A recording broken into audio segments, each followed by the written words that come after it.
आप सभी का हमारे ऑफिशियल यूट्यूब चैनल में स्वागत है। मैं हूं श्यामानंद और देखिए आज सबसे इम्पोर्टेंट टॉपिक लेकर आए हैं एट्थ पे कमीशन। और देखिए इस समय बहुत सारे आपको न्यूज़ चैनल पर भी ये वीडियो दिखाई दिया होगा कि सभी लोग इस समय आठवें पे कमीशन की बात कर रहे हैं कि सरकार 2026 में आठवें पे कमीशन लागू करेगी। और देखिए अब तक इसकी कोई भी ऑफिशियल घोषणा नहीं हुई है, लेकिन देखिए कुछ लोग अभी भी जैसे इस डाउट में है ना कि क्या ये आएगा कि नहीं आएगा, कि अब कोई कमीशन नहीं आएगा कि। और देखिए एक आप लोग और भी देखे होंगे न्यूज कि देखिए सरकार क्या बोलती है कि देखिए 7वें पे कमीशन को ही क्या आधार बना दिया जाएगा। अब जो आगे आने वाला जितने भी सैलरी का कंडीशन बनेगा और जितने भी इंक्रीमेंट लगेंगे, जितने भी आपके अब जो आगे वाला पे कमीशन है उसको उसको हटाकर क्या 7वें पे कमीशन का ही आधार बनेगा।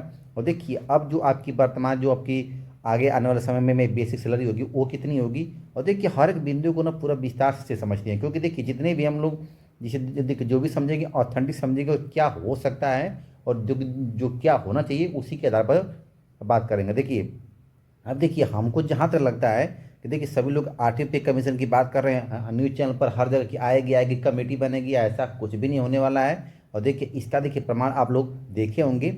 ये देखिए राज्यसभा का देखिए ये जो क्वेश्चन किया गया था राज्यसभा में, देखिए यहाँ पर दिया है कि आठ देखिए ये आपका ये 3 दिसंबर का न्यूज है। देखिए कल की न्यूज है कि ये राज्यसभा में क्वेश्चन किया गया था कि देखिए क्या पूछा गया था कि क्या सरकार ये 8वें वेतन के लिए, जिसे देखिए आपका फरवरी में जो 2025 में जो बजट आने वाला है उसमें कर्मचारियों के लिए 8वें वेतन आयोग के गठन की घोषणा करने पर सक्रिय रूप से विचार कर रही है। और देखिए ये क्वेश्चन पूछा गया था कि कर रही है कि नहीं कर रही है, यदि हाँ तो उसका देखिए ब्यौरा क्या है, यदि नहीं तो उसका कारण क्या है। और देखिए क्या केंद्र सरकार राजकोषीय स्थिति केंद्रीय सरकार के कर्मचारियों के वेतन में वृद्धि की अनुमानित नहीं दे रही, और क्या यदि हाँ तो उसका ब्यौरा क्या है। तो देखिए साफ साफ इसको देखिए जो वित्त राज्य मंत्री पंकज चौधरी देखिए साफ साफ इसको इनकार कर दिए कि अभी सरकार के पास कोई भी कर्मचारियों को लेकर 8वें वेतन आयोग का कोई भी प्रस्ताव विचाराधीन नहीं है और ये प्रश्न नहीं उठता। देखिए इसको साफ साफ इनकार कर दिया गया। ये अभी कल का न्यूज है और देखिए कुछ महीने पहले भी ऐसा राज्यसभा में क्वेश्चन पूछा गया था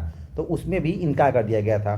तो देखिए क्या इसका मतलब इससे ये अंदाजा निकाला जा सकता है कि क्या सरकार कभी भी आज देखिए 8th पे कमीशन अभी लागू करने के मूड में नहीं है। तो देखिए इसका एक ये भी हो सकता है कि देखिए अगर सरकार अगर 8वें अगर पे कमीशन लेकर नहीं है तो इसका मतलब क्या कि जो सरकारी कर्मचारियों का सैलरी बढ़ेगा ही नहीं। तो देखिए बढ़ेगा, क्यों बढ़ेगा और देखिए किस बेस पर बढ़ेगा। देखिए और देखिए हम किस बेस पर बोल रहे हैं कि देखिए 7th जो पी कम जो CPC है क्या इसी को आधार बनाया जाएगा। तो देखिए एक चीज़ आप लोग देखिए ध्यान से देखे भी होंगे कि देखिए जो 7वें देखिए 7th से CPC में देखिए कुछ बातें अस्पष्ट की गई थी। जिसे देखिए इसमें एक आपको जो फीडमेंट फैक्टर होता है ना वो 2.57 का दिया गया था सबको। तो देखिए ये आपका दिया गया था फिगवे फैक्टर होता है ये। और देखिए इससे मतलब जितने भी आपके बेसिक चूज में इसको 2.57 का मल्टीप्लाई कर दिया गया था। तो उसके पीछे भी देखिए रीजन था। क्या रीजन था कि देखिए इस समय आपका जो DA था वो बढ़कर 125% हो गया था DA। और देखिए इसके बाद 100% देखिए बेसिक को मानकर और देखिए प्लस 125% ये माना गया था और सरकार इसमें 0.33% का इंक्रीमेंट दे दी थी। तो कुल मिलाकर आपका ये फेम फैक्टर आया था 2.57। अब देखिए इस समय की देखिए बात करेंगे तो DA देखिए इस समय आपका DA चल रहा है आपका 53%। तो देखिए इससे पहले 7th CPC में क्या कहा गया था कि अगर हमारा DA अगर देखिए DA जैसे भी आपका देखिए 25% होता है तो हर चीज़ों में बदलाव होगा। जैसे HRA बदलेगा, TA बदलेगा, ट्रांसपोर्ट अलाउंस देखिए इसमें आपका TA बदलेगा, आपका HRA बदलेगा, आपका हर अलाउंस बदलेगा। देखिए जैसे ही आपका DA होता है 50% तो देखिए उसके बाद भी फिर आपका HRA बदलेगा, आपका TA बदलेगा। तो देखिए हर सब में कन्वर्ट होना है, जिसे बदलाव जरूरी है, सब में वृद्धि होगी। तो देखिए इसी बेस पर क्या कहा गया था कि जैसे आपका 50% DA होता है तो देखिए इसको बेसिक में क्या किया जाएगा तो इसको मर्ज कर देगा DA 50% को। तो इस तरह से हमारा क्या हो जाएगा तो हमारा नया बेसिक होगा। लेकिन सरकार इसको भी नहीं की। तो देखिए आगे आने वाले समय में देखिए क्या होने वाला है। तो देखिए सरकार क्या करेगी 8वें पे कमीशन की बात नहीं करेगी, देखिए वो 7th CPC पर ही क्या करेगी तो इसको बांट देगी। देखिए कैसे बांटेगी और जो आपका नया बेसिक होगा वो कितना होगा। तो देखिए बेसिक को देखिए आंकड़ा देखिए हम लोग हमेशा DA पर ही करेंगे। ऐसा नहीं कि नहीं सरकार आपको देखिए डिमांड कर रहे हैं कि जो 8वें पे कमीशन है देखिए उसमें डिमांड कर रहे हैं सभी लोग कि 2.87 का फ्रीडम फैक्टर मिल जाएगा। तो कुछ लोग 1.9 का लगा रहे हैं, फिर फैक्टर मिल जाएगा जो आपका बेसिक है 18,000, इसमें इससे गुना हो जाएगा। तो देखिए ऐसा कुछ भी नहीं होने वाला है। और जो हकीकत है देखिए, अगर इतना होगा तो याद रखिएगा सभी केंद्रीय कर्मचारियों का सैलरी बहुत हाइप हो जाएगा, बहुत हाइपर होने लगेगा। देखिए ये ऐसा सरकार कर सकती है। डिमांड देखिए सब लोग तो चाहते हैं, एम्प्लॉय तो चाहता है कि नहीं इतना हो जाए, लेकिन किस बेस पर हो, महंगाई को देखते हुए। तो देखिए इतना अगर होना तो चाहिए, लेकिन सरकार इतना कर नहीं सकती, कभी नहीं कर सकती। ये तो 100% आप लोग मान के चलिए कि सरकार प्रीमियम फैक्टर आपको 8th पे कमीशन इतना देगी नहीं, इसीलिए सरकार 8वें पे कमीशन को ला ही नहीं रही है।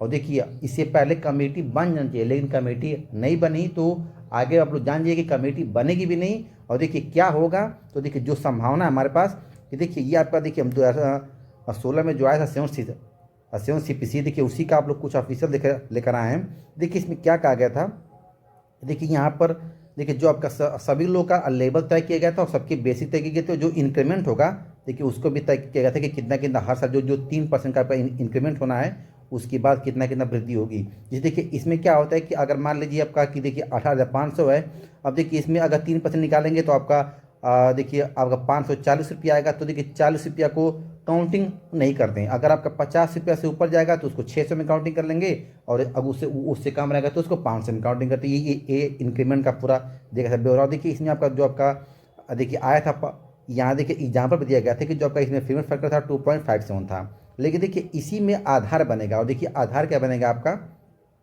कि देखिए अब जो आपका देखिए मान लीजिए अगर देखिए बेसिस से आपका 18,000 है, और देखिए 7 CPC का ही आधार बनेगा, क्योंकि आगे कोई भी देखिए इसमें आप लोग एक इसका वीडियो भी देखे रहे होंगे। जब 7वां वेतन आयोग आया था तो उसमें देखिए क्या कहा गया था कि आगे आने वाले समय हो सकता है कि हमको कोई भी अन्य पे कमीशन लाने की जरूरत न पड़े, क्योंकि इसी को आधार मान के हम लोग आगे सैलरी में इंक्रीमेंट करते रहेंगे। ये भी उस समय बोला भी गया था। और देखिए हकीकत तो ये है कि सबको 8वें पे कमीशन चाहिए, क्योंकि उसमें देखिए जो पेमेंट फैक्टर होता है ना, इसमें सरकार जो आपका देखिए जो DA में आपका जो सरकार इंक्रीमेंट देती है ना, उससे अधिक फायदा होता है। लेकिन देखिए ये भी कहा गया था कि हो सकता है कि आगे हमको कोई भी वेतन आयोग की आवश्यकता न पड़े, उसी आधार पर 7वें वेतन आयोग को बनाया गया था। और देखिए इसमें 18,000 बेसिक किया गया था। अब देखिए सरकार करेगी क्या, जिससे को आपका जो DA है, अब देखिए DA अगर 1 जनवरी अगर 2026 तक आपका देखिए कितना DA होता है, और देखिए संभवतः हो सकता है कि ये 60 हो या फिर 65% हो या 30% जो भी हो। अगर इतना होता है तो देखिए सरकार करेगी क्या, देखिए बेसिक में आपको देखिए हो सकता है कि देखिए 50% DA को मर्ज कर देगी। और देखिए इसके बाद अगर इसका मान लीजिए 50% DA आएगा, तो देखिए अब जो आपका बेसिक बन जाएगा वो बन जाएगा आपका, जो आपका न्यूनतम बेसिक होगा वो बन जाएगा आपका अगर बन जाएगा 7,000 रुपया। देखिए ये बन सकता है, बेसिक यही बनेगा ही। और देखिए अगर इससे अधिक तो हो नहीं सकता, ये आप लोग मान के चलिएगा। और देखिए बहुत होगा तो 50% बेसिक को सरकार अभी नहीं तो बाद में इसको मर्ज कर देगी, और जो अतिरिक्त आपका DA होगा, जैसे कि जो बचेगा आपका इसमें से 15% या फिर 13%, तो देखिए उसको आपको इस बेसिक पर आपका DA सरकार देने लगेगी। ऐसी सबका जिसका जितना बेसिक होगा उसी के आधार पर सबका DA अपना उस पर अपना DA उसमें जोड़ के उस पर अपना जो अतिरिक्त DA होगा उसको देने लगेगी। अब देखिए फिर क्या होगा, देखिए फिर देखिए ये आपका DA आपका बढ़ते बढ़ते फिर होगा 50%, तो फिर जो आपका नया बेसिक होगा 7,000, इसमें फिर देखिए उसको जोड़ देगी। ऐसे करते रहेगी तो कभी भी सरकार को 7th PC का देखिए 7th CPC के बाद कोई भी आपका पे कमीशन आने की जरूरत नहीं पड़ेगी। और देखिए कुछ लोग कह रहे हैं कि नहीं इससे 8वें पे कमीशन में इतना हाइपर होने वाला है, तो देखिए उसमें 2.87 का अगर देखिए मल्टीप्लाई कर देगा बेसिक में तो बहुत ज़्यादा बेसिक हो जाएगी। हर किसी की बहुत ज़्यादा बेसिक होने लगेगी। और देखिए जिसे बेसिक की बात करेंगे तो देखिए अगर इतना ज़्यादा बेसिक होने लगा तो उसमें देखिए बहुत सारे कॉन्ट्रडिक्शन में आने लगेंगे, क्योंकि उसका बेसलेस एक आधार भी होना चाहिए कि किस आधार पर होना चाहिए। तो देखिए इसमें कोई आधार नहीं है, क्योंकि देखिए जो 6वें वेतन आयोग के बाद DA आपका 125% हो गया था, इसलिए ऐसा देखिए पेमेंट फैक्टर किया गया था।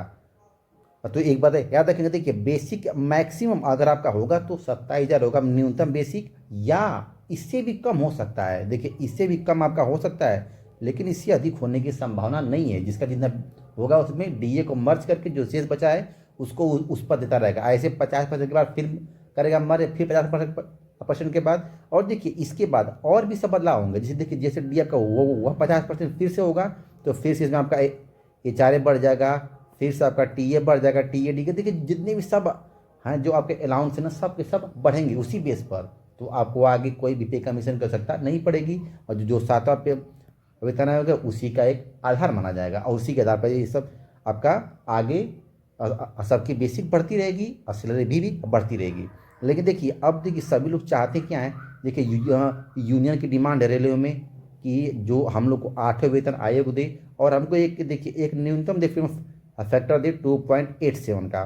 तो देखिए एक बात आप लोग जानते होंगे, कभी भी सरकार में कभी भी यूनियन की कोई बात मान ही नहीं गई है। इससे पहले देखिए 7वें सीपीसी में यूनियन के द्वारा ही दिया गया था 3.14, देखिए पेमेंट फैक्टर दिया गया था कि इतना करने के लिए। सरकार इसको ही नहीं मानी, सरकार एक बेस बनाई और 2.87 पर क्या कि उसको कैलकुलेशन कर दी। और देखिए 2.87 आया कहाँ से, वो डीए प्लस आपका देखिए 100% आपका बेसिक था, प्लस देखिए आपका डीए, देखिए डीए था आपका 125, तो 125 उसको निकाल दी।